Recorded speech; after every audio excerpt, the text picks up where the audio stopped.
Hello viewers, Super GT here. Let's jump straight into some really cool races I had on GT7. Daily Race A, Catalonia, 6 laps. Now first off we're going to jump into the VW Beetle. And we're jumping in with zero experience. This is my first time doing the race. So we're going to kind of learn as we go and see how far we can get. Now, first of all, it didn't take too long to overtake our first victim in the form of this Hungarian driver driving a little bit wide there through turn 3. We're going to plonk ourselves up the inside and take his 10th position off of him. Now, this is Daily Race A. It's not often you get Group 3 cars in a Daily Race A. Also, 6 laps. So this race was about 11 minutes long, which was pretty good to see. So I think we are going slightly in the right direction with the daily races, which is good. It's a positive thing, and I like that. We all like positive things, right? I mean, if we didn't like them, then it wouldn't be a positive thing, really, would it? Anyway, enough philosophy. Let's try to overtake this Castrol GT500, Toyota Supra. Fake to the right, go to the left. Spot your braking point, up the inside you go, almost into the back of Davs, who then goes into the side of Lanky Long Johns. What a driver. We all know Lanky Long Johns. Fantastic driver. We receive a hit from behind there. And it looks really dodgy. It looks like I just punted that guy, but I ain't apologising when someone punted me in the rear end, you know. I'm just going to go through and say goodbye. Up into 8th. Started 11th. 3 positions, that is. For those of you who want to do a bit of quick maths. Oh my goodness. The guy's sliding all over the place. I don't know how he did that, but he did. We get ourselves our first penalty of the video, and it was for that there. You see, just crossing over the curb a little bit too much.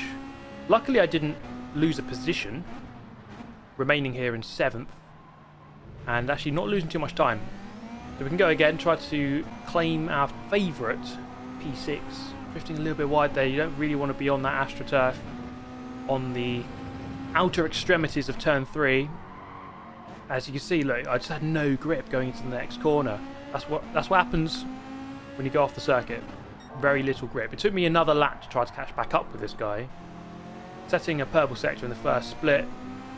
Looking for this move here into turn number 5. Probably too far behind to go for it there. So we think better of it. Tuck in behind. Can we get a good exit? And maybe look for a move here down the hill. Probably not close enough here either. So we're going to again stick behind. He goes very wide here. The old switcheroo, to an extent. Let's call that a half switcheroo, semi-switcheroo.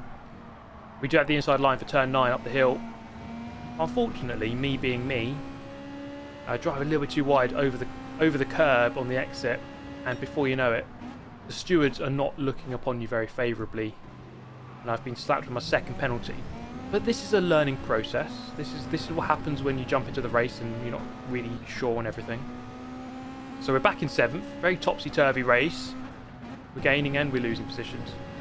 But I had a very strong quest to finish in P6, as you know, there's 3 things you can be sure of in life. That is death, taxes, and Super GT finishing P6.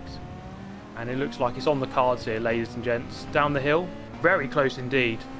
And you best be sure I'm going to go for this move here. Oh my goodness, he was all over the curb. Had a bit of a slide. And on lap 6 of 6, I'm in P6, and that is it. Yeah, Super GT finishing P6. You'll love to see it. Fantastic. There is confirmation of it. But what I thought I'd do is try out a different car.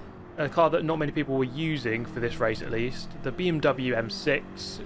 And it seemed okay through the first sector. It was through this last sector where it was a bit of a handful. It is a big boy. The M6. I mean, a lot of BMWs these days are fairly hefty old things. And this thing wasn't too manoeuvrable, should we say, through that final sector. The final sector being very technical. I accidentally upshifted there at the start of the race.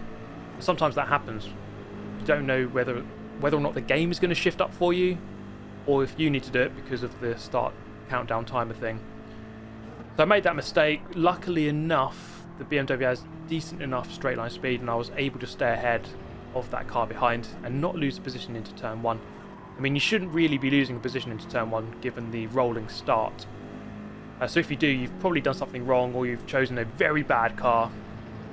So we spare ourselves that embarrassment on this occasion. Taking until halfway through lap 1 to catch up with this Beetle. And let's see. Oh my goodness, that's a little bit too wide, I would say.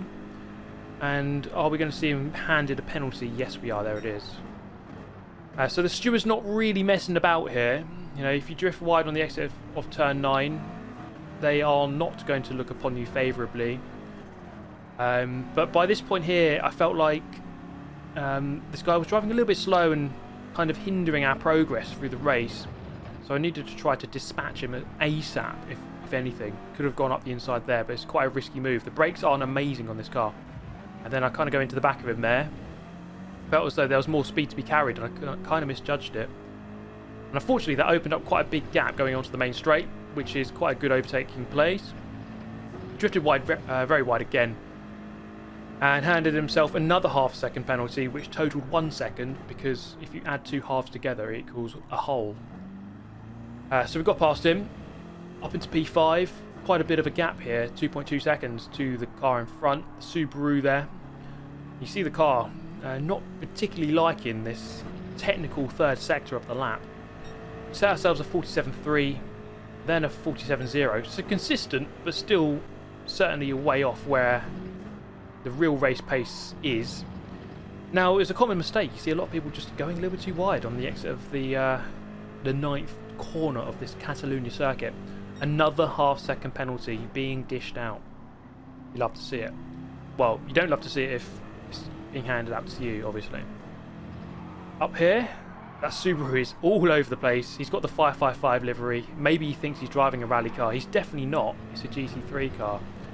But he's really giving it the Colin McRae treatment here. As we head into the chicane, lap number 4. And we're looking for P4. Oh my goodness, he's all over that sausage, drifting all over the sausage there on the exit of the chicane.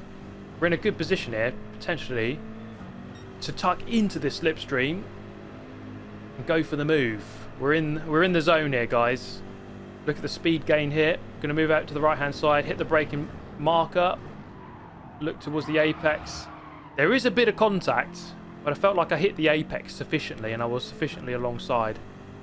So I ain't going to stop and let him go back. I think that was just about okay. And we moved to the end of the race. I had a half a chance of maybe catching up P3. I think I lost too much time early in the race. And by the end of the race, final corner here, I was right on him, and maybe one more lap I would have had a chance of going for the move, but it wasn't quite close enough. P4 though, not too bad. Solid in that car, which is not the best car for the track, but I thought I'd try it anyway. Now this is where my fortunes take an upturn, really, because when you start qualifying properly, this is where you really improve your performance, right? Because looking at the top times, low 44s or 144s, I was in the 47s with my one lap that I did. Now, this is where you really do learn the track, when you just hammer in a bunch of qualifying laps. Improved my lap time here, 46.4, 45.9. That was good enough for 90th in the world, which is not too bad, but I could definitely go quicker than that. So what I did was I loaded a ghost of someone who did a 44.9, and that is the ghost that you can see in front of you here. And this is where my fortunes began to change, really, because once you start following a quicker ghost, I know a lot of people think it's a distraction, but I think once you learn how to do it properly, you do kind of assimilate your line to the Ghost racing line, and you do get carried along to an extent. And I do think you can go a few tenths quicker than you normally would by using this technique. So I definitely recommend it, as long as you can get used to it. I would say map a button to removing the Ghost if you need to get rid of it for a certain corner. But I lost a lot of time through the exit of the hairpin and the exit of the chicane, the two slow corners, and that's where I was losing my time. I was still quicker than my PB. Went quicker again here with a 45.7, so I was getting faster and faster every lap. 45.6 this one. And then on this one, I was 2 tenths up heading into the chicane, and this is so easy to get this bit wrong. And I did this in the race, the first race, just cutting the corner a tiny bit too much, like 1 pixel too much. A bit frustrating. But one lap later, got it a bit better. as you can see, not cutting the corner. Through the final turn, and it's right on the edge, almost in the gravel. Crossing the line to complete a 45.4. We're getting there, solid improvements. But my optimum was telling me that I could do a 145.2 if I hooked the whole lap up together. It's not an easy lap to hook up, really, because there are a lot of corners, and I would say the lap gets harder. You've got the hardest corners at the end of the lap. So it kind of puts the pressure on you to get it right at the end. When it's I don't know, maybe it's easy if you had the hard corners at the beginning, then you could just restart if you get it wrong. But I was in a good rhythm by this point. I was getting some solid laps in, and this is my fastest lap. Hooking up nicely through turn 5 on the exit. Bit of a squirm. Wasn't the fastest exit. You can see the Ghost just pull away slightly, maybe by about half a tenth. Not a huge amount, but it is still something. On the exit of turn 7 /8, could have been on the power a little bit earlier. Through turn 9, you listen, I just had to back out of the power slightly as I was going to head wide. And as we hit the second split before the first chicane, first hairpin here, the main hairpin, I'm 2 tenths down on my PB. So that's not ideal, but I kind of recover it massively using this one simple trick for this next corner. This right-hander coming up, it's 90-degree right. I just take a really nice line, commit early over the curb, and just gain 2 tenths out of nowhere. And then consecutively, I get this chicane dead right, keep it in third gear for more stability, get the line right through the final corner, which is right on the edge. And then suddenly I've gained 4.5 tenths through one sector, getting a 45.2. I think a 44 was possible. My next lap was a 45.2 as well, and you can see the consistency was good. And it's that kind of consistency which is really going to help you when you jump into the race. Now, that lap was good enough for 30th in the world. I do think I can get into the top 20 if I just push a little bit harder to get the 44. But this race, you know, I was looking at the guy in second, 45.5. Lawrence is a fast guy, so I didn't think this would be an easy race at all. So we're gonna skip forward because, quite frankly, it was. I just nailed a load of consistent laps, 46.3, 46.0. It was in that kind of range of lap time, and we bring it home for a very convincing victory by 3 seconds. Pole position, fastest lap, and the win. Good to see. And we get our 34th win. I was stuck on 33 for quite a long time, actually. So it's good to see the 34th win finally arrive. And I wanted to see race win number 35 come along. So we jump back in. I was in good form after that qualifying session. Now, we look behind here, and it's quite a sad story because our main opponent, well, we take a look behind and he's not facing the correct direction. That's not ideal, really, is it? So with him out of the equation, all I had to do really was just bring the race home, bring the car home. But what I was doing is really go for fastest laps, really see how fast I could go. And in the previous race, I was down into the low 46s. But here, we managed to go a little bit quicker and secure a 45.7. And that was about as quick as I had seen in the race. And that is a very solid pace, I think, for the race. Happy with it. Pole position, fastest lap, clean race, and the race win. Race win number 35. 2 come along at once. Could we make it 3 in a row? Now, I felt like, let's see if we can win in the BMW M6. I did 2 laps here just before the race started, and I could only really muster up a 46.4, and that's about a second slower than what the Beetle could do. So I felt like this was an interesting challenge, only except it wasn't, because it was quite a convincing win. I was a couple of seconds slower overall in the race, and then we got a nice little message in the chat. Interesting stuff. But my next objective was to jump onto the Scotch Egg account, which we all love to see, and start from the back and try to perhaps get onto the podium and see what we can do, basically. Started 10th, had to slow down to let these guys go, and then we find ourselves P12 out of 12, and let's just see how many positions we can gain here. First up against the Brazilian driver who just went a little bit wide. He's already got himself a 1 second penalty. It's quite a tragic start to the race for him, and he's going to find himself in last with a penalty. His day could be going a lot better, I would say. Down in towards turn 5, almost into the back of the Toyota here, who's all over the road, and I'm going to almost go into the back of him. Thankfully, I get to the left-hand side, and that's going to be the inside. Someone off the circuit there. Yellow flag being waved. Luckily, I don't get a penalty for that. I was kind of already overtaken, I guessed. McNaughty here, looking up the inside. We hit the apex nicely. That is a very well judged overtake. Space given by the pair of us. Good stuff. Pair of penalties being served there. We're going to go up the inside of the Volkswagen, who I must say commits quite early to the corner. Was never going to work. And then Boogie here. Watch this weird move. Suddenly teleports forward. Now that is, if I could harness that technology, then I'd be winning every race, I think. But I don't know what that was. Maybe that's the Boogie, if that makes sense. Quite a bad joke, actually. Went up the inside through turn 3, claiming P5. It's only lap 3. We've made up quite a few positions already. But we find ourselves in a nice little battle here for P2. The leader, he's kind of long gone. I jump up the inside here, and this is where the elbows come out. Now, I kind of forced my way through there, and I kind of backed off to let him go. But he very much wasn't happy with that. I went up the inside here. I felt like I've let you go back.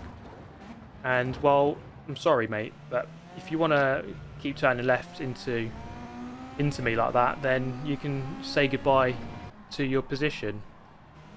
So we jumped up into P4, and it was getting a bit heated. It was getting a bit aggressive, it must be said. But that's what happens with Scotch Egg. Scotch Egg he has no chill, you know. Porsche here, covering the inside. Setting the fastest lap of the race. It's only a 46.9. Can definitely go quicker than this, but when you're trying to overtake cars, you know, that is going to slow you down. And I just have the overspeed here. The Beetle pretty quick in a straight line. Pretty quick. And we move ourselves up into P3 on the podium. But we could definitely go one better here with 2 laps to go up behind the Mustang of P2. And we're getting a nice solid line here through the exit of turn 3, up behind P2, up towards turn 4. And are we going to best get this move done here? No, not into this corner, but we're going to set ourselves up for a nice exit here. He's going to go semi-defensive. I'm going to commit to the inside line. And there wasn't much cleanliness, should we say, in that move. So I'd recommend everyone has a shower after that pure filth that you've just witnessed. It was P2, although stained by fairly dirty couple of moves there, must be said. Now, I wanted to race that guy cleanly in this next race. Unfortunately, he wasn't here for this one.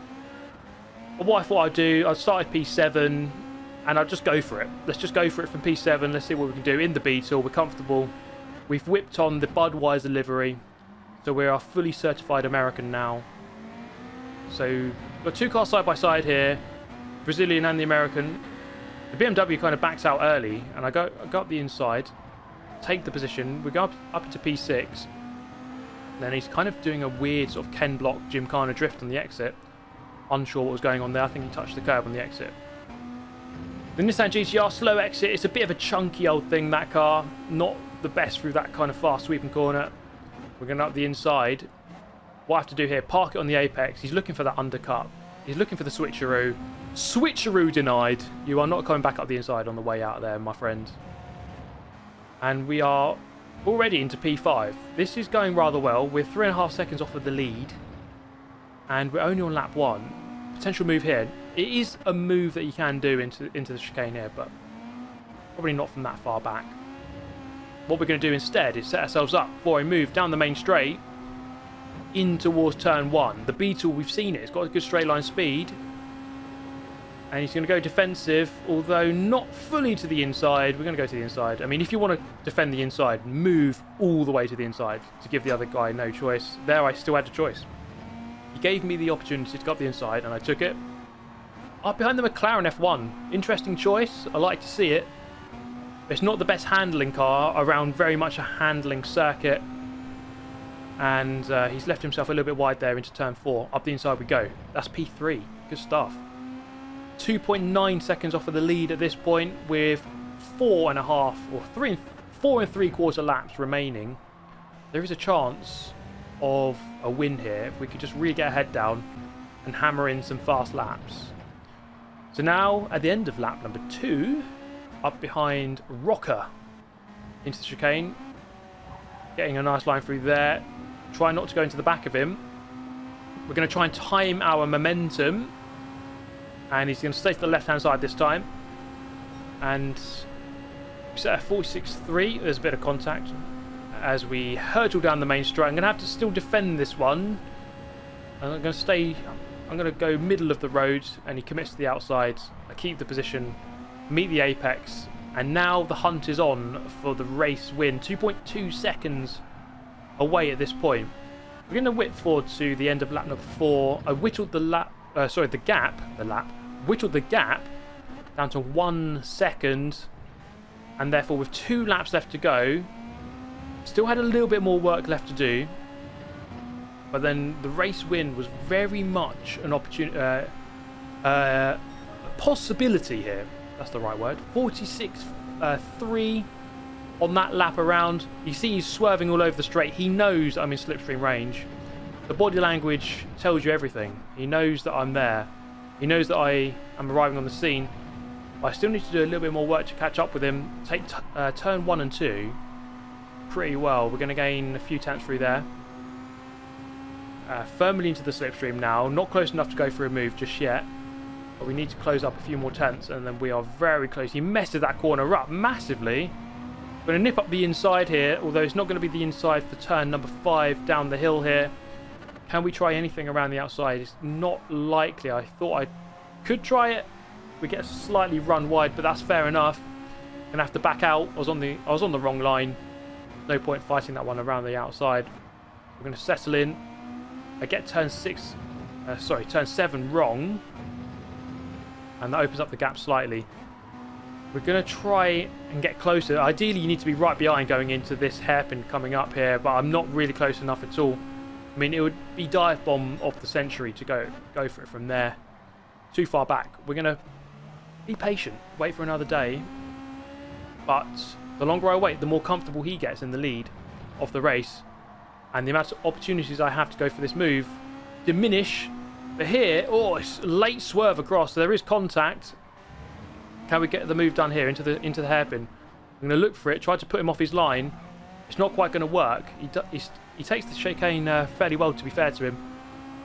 And on the exit here, we get a bit of aero wash. And oh my goodness, onto the gravel. Almost spinning the car out of control. And at a crucial moment, we've lost a few tenths. He's going to have a bit of breathing room for at least half of this lap. I need to really put this lap together to try to get back within range here of an overtake, as that mistake came at quite a crucial moment, and I perhaps should have judged that you couldn't quite go through that final corner quite as quick as you normally would when you're right in the aero wake of the car in front. Halfway through the lap, I was reeling him in slightly, but as you can see, I'm not particularly close enough. And as you head into the final sector of the lap, this is quite a tricky section to overtake on. And I wasn't really able to make the impression. And it just shows you how that one mistake can really sort of dash your dreams, really. Dash your chances. Ruin your dreams, if you like. And ultimately, we're going to come through to a P2. It was still a really good race. I really enjoyed it. It could have been a P1, but made that mistake. But still, a really fun race. Hope you enjoyed the race. Hope you enjoyed the video. Thank you so much for watching. Have yourself an amazing day. I'll catch you next time. Goodbye.